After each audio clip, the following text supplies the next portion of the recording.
Hello everybody.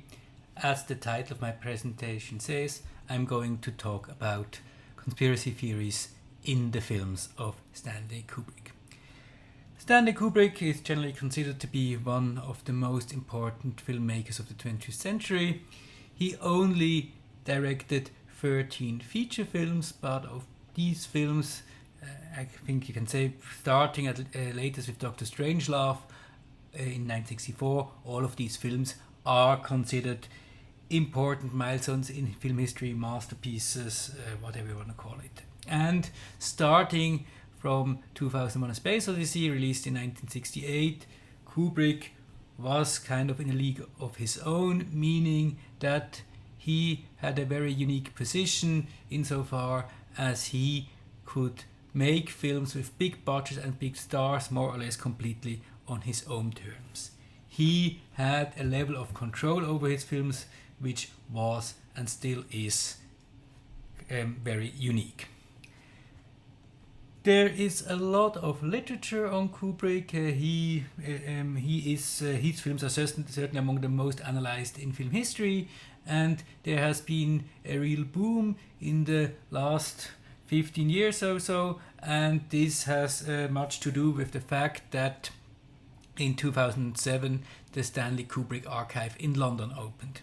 Kubrick was a notorious hoarder. He collected everything related to his movies. He always did extensive research and didn't throw anything away, and all these remains, they are now open to research. Anyone who's interested can go to the archive and go through these things, and that's certainly one of the main reasons, or one of the important reasons, why there has been so much research on Kubrick in recent years. Kubrick is also unique, I would say, in film history in that he is the only filmmaker I'm aware of who has spawned a subculture of his own conspiracies, conspiracy theories which are based on his films, and this is what I will be talking about. And I think it makes sense to distinguish three levels of conspiracy theories. These three levels, I think they're like logically on different levels, but I'm not saying that these one conspiracy theory only is related to one, but they are often interlinked. The first one is, I call this Kubrick as an initiate, the idea that Kubrick somehow was in on something, and that's mainly because, according to the people who purport this idea, is that his films are full of alchemic symbols and allusions to Freemasonry, the Illuminati, and so on. And it's interesting that here these interpretations, they are mainly focused on two films, especially 2001: A Space Odyssey, but also Eyes Wide Shut. Here's one example, a quote from Kubrick's Odyssey, a film by Jay Weidner. Weidner is very prolific in this area. He was involved in several films on Kubrick, has also published on him. And just to give you an idea, there is a lot of stuff about Kubrick conspiracies on YouTube, but for example, this Kubrick's Odyssey, you can buy this on Amazon Prime, so this is this is a real film insofar as you can actually buy it commercially. And Weidner makes the case that 2001: A Space Odyssey is actually an alchemic film. Here is a quote from the beginning. I hope to reveal to you that his, Stanley Kubrick's film 2001: A Space Odyssey, actually evokes all aspects of the great work of alchemy. 2001: A Space Odyssey is the book of nature for the art of cinema, literally. So, okay, this is actually a film which in reality is about alchemy. Slightly different angle we see here in this book, Kubrick's Code, by Isaac Weishaupt. Weishaupt runs the website illuminatiwatcher.com, and if you wonder about his name, this is obviously a pseudonym. Adam Weishaupt was the historical founder of the real Illuminati in the late 18th century, and I don't know his real name, but Isaac Weishaupt, he adopted this name and he published under this name. And here, from the beginning of this book, in this book, I will provide the evidence needed to suggest that he, Stanley Kubrick, was attempting to reveal Illuminati and occult secrets through the use of his films. So as you can see, it is a slightly different angle. It's not what this is a film about, but it's trying to reveal something. And for Weiss, it's very clear the Illuminati, they are up to something, and it's nothing good. So there's a big conspiracy going on, and Kubrick tries to point to that with his films. And there's as you already can see from these two examples, these conspiracy theories, they don't agree, and sometimes they're also not really clear whether Kubrick is actually in on the conspiracy or whether he's just an observer. So there are different understandings here. But what we can say here is, I think, in all fairness, is that we still remain here more or less on interpretation on the level of the text. So they look at these films and they see all kind of signs and illusions. And I would actually make the argument that in the case, at least of 2001: A Space Odyssey, this is not completely far off, because 2001 is, I would say, the cinematic prime example of an open text in the sense of Umberto Eco, meaning this is a film meant to produce interpretations. And although I think that both Weider and Weishaupt are wrong, I think it's not completely crazy. This is a bit different with the next thing now, the idea that actually Kubrick is part of conspiracy and not just any conspiracy. He was involved in the fake moon landing, which obviously the Apollo 11, they didn't make it to the moon, so Kubrick shot the moon landing for NASA. And this theory is mainly based on three pieces of evidence. The first is that these two films, Dr. Strangelove and especially 2001, they had a very high degree of realism. 2001 is famous for special effects, and it showed space sequence and quality unseen before, and still today, more than 50 years later, most of these scenes hold up remarkably well. So the idea is, okay, if you can create scenes at this level, obviously NASA will make use of that. And the second piece is that of evidence is that Kubrick was in contact with NASA during the production of 2001. That was actually no secret, because he was very much interested in portraying spaceflight realistically, yes, and he had advisor from NASA. And now the third piece of evidence is that in 1975, Per Linden was released, and for this period drama, Kubrick had scenes shot only by candlelight. And to do that, he needed a special lens, which had been originally developed for deep space photography for NASA. So, and how did he get this lens? Obviously only because he had these excellent contacts with NASA.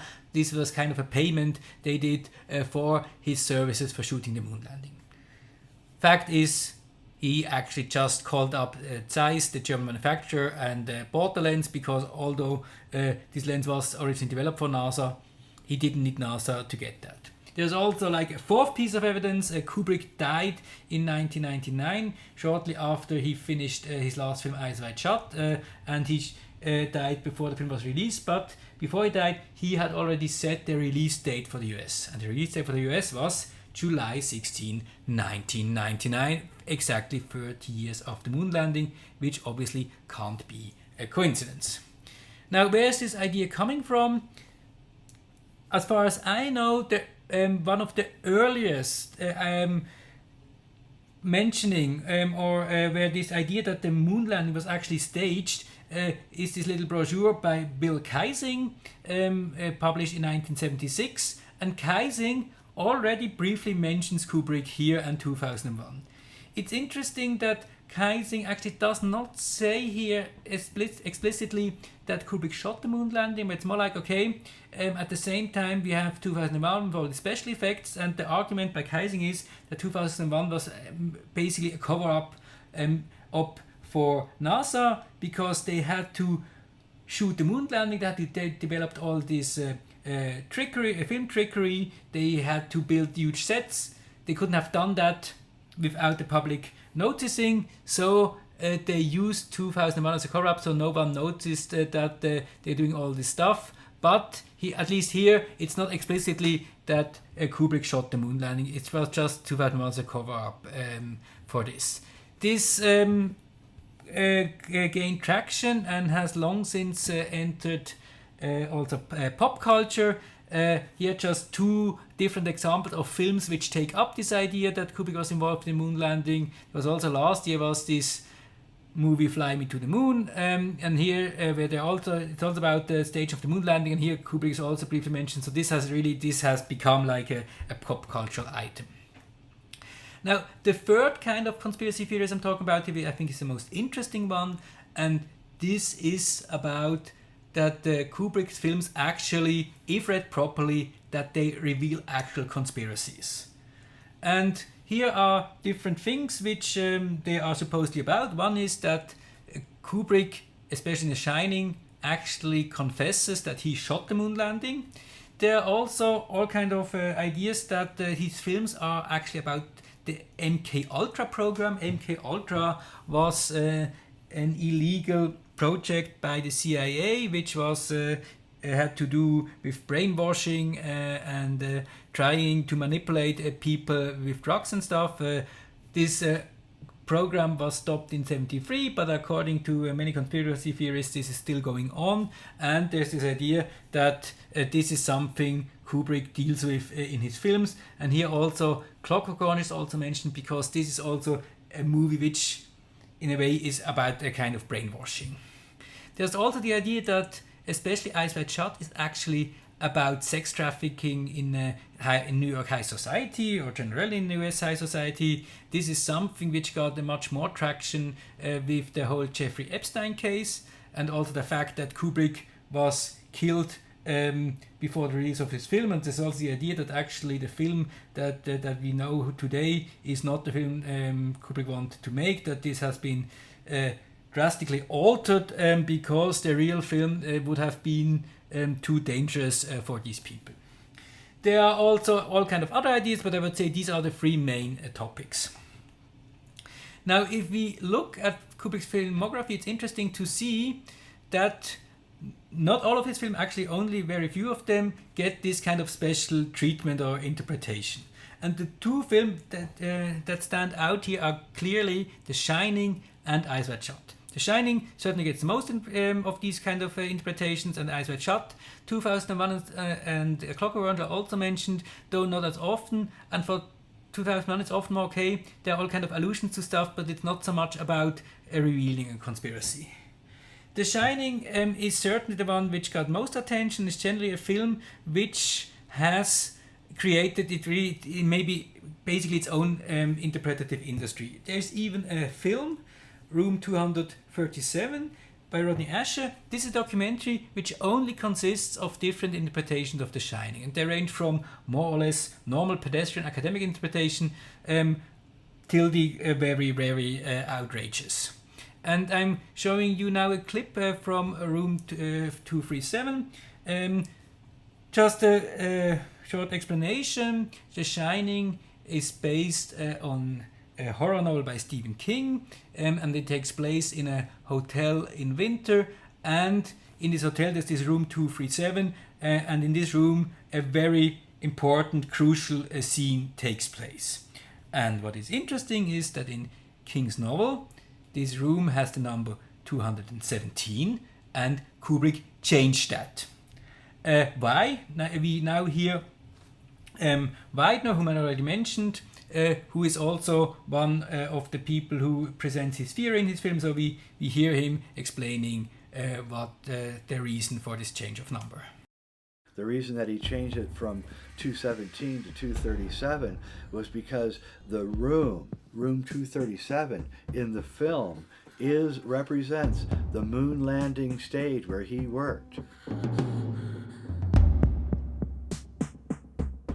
And the moon, the standard science textbooks said, and they still say, but now with lasers we've gotten a little better reading, but is that the mean distance of the moon from the Earth is exactly 237,000 miles. So he changed that so that you would understand that this was the moon room. So Danny stands up. He's got the Apollo 11 sweater on. He begins walking down the hallway towards room 237, and there's a key in the lock. And on the key is the words room and then the word NO, which is an old acronym for number. So room number 237, except that the only capital letters on the key are ROOM and then the N from the acronym NO. And if there's only two words that you can come up with that have those letters in them, and that's moon and room. And so on the key, the tag, it says moon room. And that is the moon room. This is where everything happens, and none of it's real. And it all has to be lied about. And you can't let anyone know what's really going on in room 237. So much for the moon conspiracy and the case Widener is making here. Another example is what Eyes Wide Shut is really about. And here I'm showing you a clip from a very recent film, the Kubrick conspiracies. And here just to mention this, the images you see, they are not photographic images, they have all been created by the means of artificial intelligence. Eyes Wide Shut, some argue, was Kubrick's way of exposing a real-world secretive organisation, one he allegedly gained access to during his purported involvement in staging the moon landing.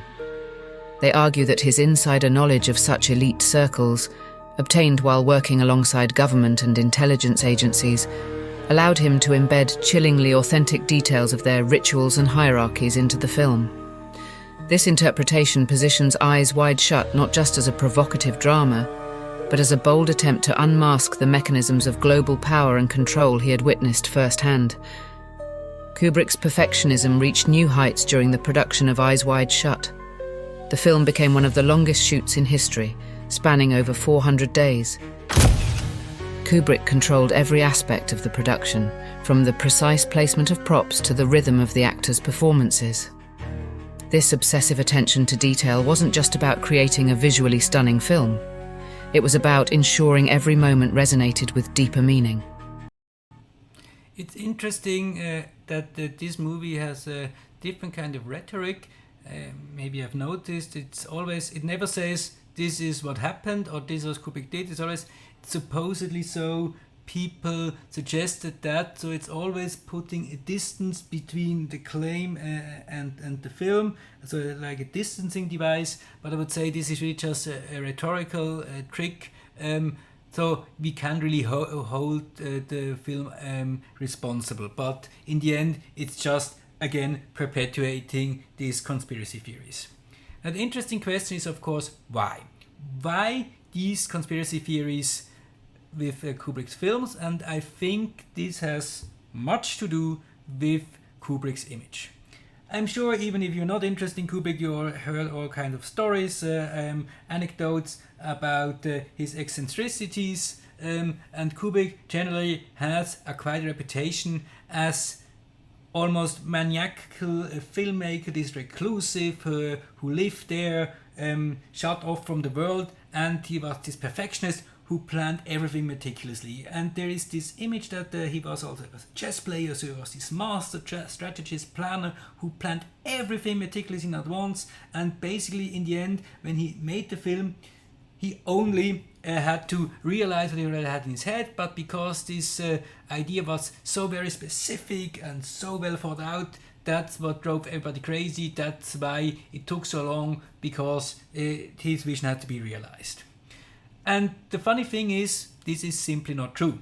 Kubrick certainly was very meticulous, he took a long time, he was very carefully, but the idea that he already had the finished film in his head is really completely wrong. And we know this now also thanks to the archive, since we know much more about the production of these films.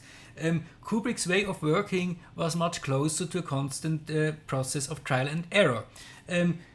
He very rarely knew in advance what he wanted, but he knew very clearly what he didn't want. And his basic mode of operation was that his team had to come up with new ideas how to do certain things, and they would show it to him. And most of the time he would say, "No, okay, that's nice, but can't you come up with something more interesting? Which is obviously a very exhausting way and very time-consuming way of working. It's also important to note that if you, for example, compare the screenplay of 2001 with the finished movie, there are really massive changes. And this is normal for Kubrick.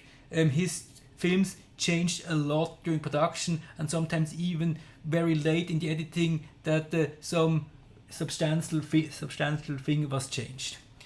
Also, contrary to this image of the perfectionist, he didn't mind small errors. For example, continuity errors, that you have, I don't know, glass half full in one shot and then empty in the next shot.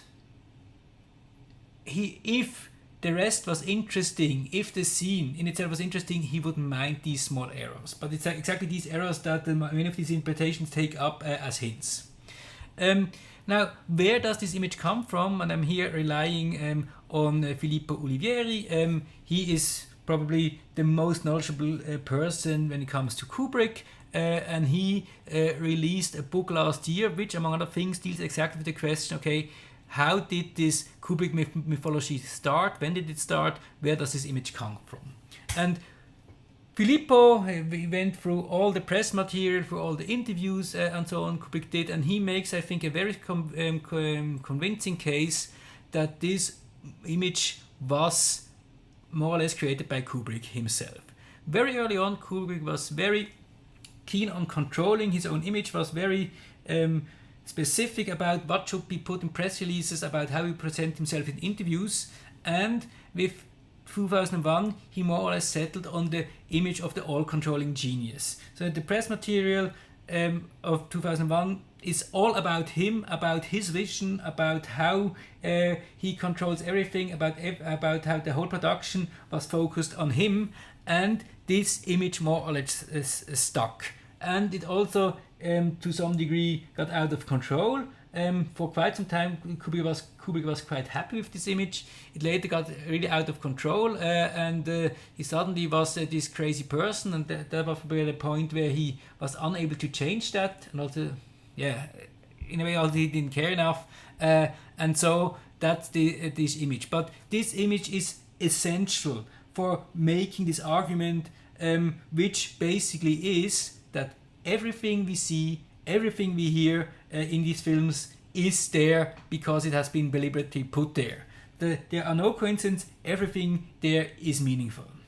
And this is a mode of interpretation which I think is kind of unique, or it is not how we normally think about films. This is the typical mode of exegesis you see in theology. So the Bible was written by God, therefore everything there is meaningful, and you need, in order to make a similar kind of interpretation of a film, you need to have an idea of the director almost godlike, like the super auteur who has complete control over his film. So it's really important that you need a director with this kind of image in order to actually make that case.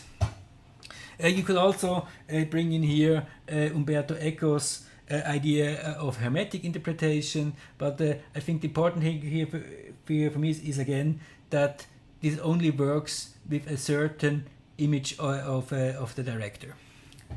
Now, I guess we all agree that this interpretation, or for example of Shining, that this is actually about the moon landing, that this is, let's say, a bit far-fetched, but and I want to end on this point, is the question, is this actually so different from proper academic interpretations? And here I will show you again a clip from room 237, which brings us another interpretation of The Shining. I think it probably was the typewriter, which was a German brand, which might seem arbitrary, but by that time I knew enough about Kubrick that most anything in his films can't be regarded as arbitrary, that anything, especially objects and colors and music and anything else, probably have some intentional as well as unintentional meaning to them. And so that struck me, why a German typewriter? And in connection with that, I began to see the number 42 appear in the film.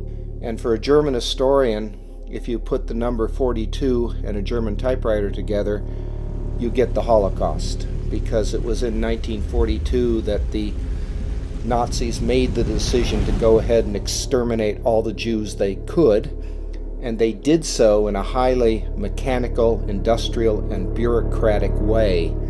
And so the juxtaposition of the number 42 and the typewriter was really where it started for me in terms of the historical content of the film. Of course, Adler in German means eagle, and eagle, of course, is a symbol of Nazi Germany. It's also a symbol of the United States, and Kubrick generally has recourse to eagles to symbolize state power.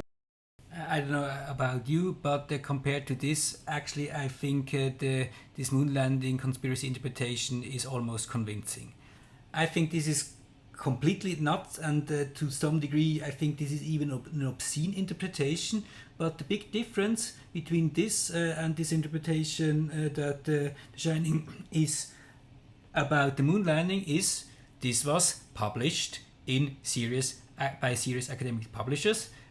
Jeffrey Cox is Professor Emeritus of History at the University of California, and the book you see, The Wolf at the Door, this is built around the basic argument we just heard in room 237. So obviously there's a difference insofar as in one case it is referring to a moon landing, which is a conspiracy theory in itself, and the other case it's referring to the Holocaust, which is a historical fact. But I think if we actually look at the way of interpretation, at the steps they use to come to this interpretation, I don't think there's so much difference, and I think actually the moon landing makes probably more sense here. And I would argue that the main difference between these two interpretations, or actually much more interpreter, is that it's really a question of who is actually speaking, what positions are they holding in the respective discourse. So it's much more a question of who is speaking in what context, who has actually the power, who is actually allowed to say something in this specific context about these films. Thank you very much.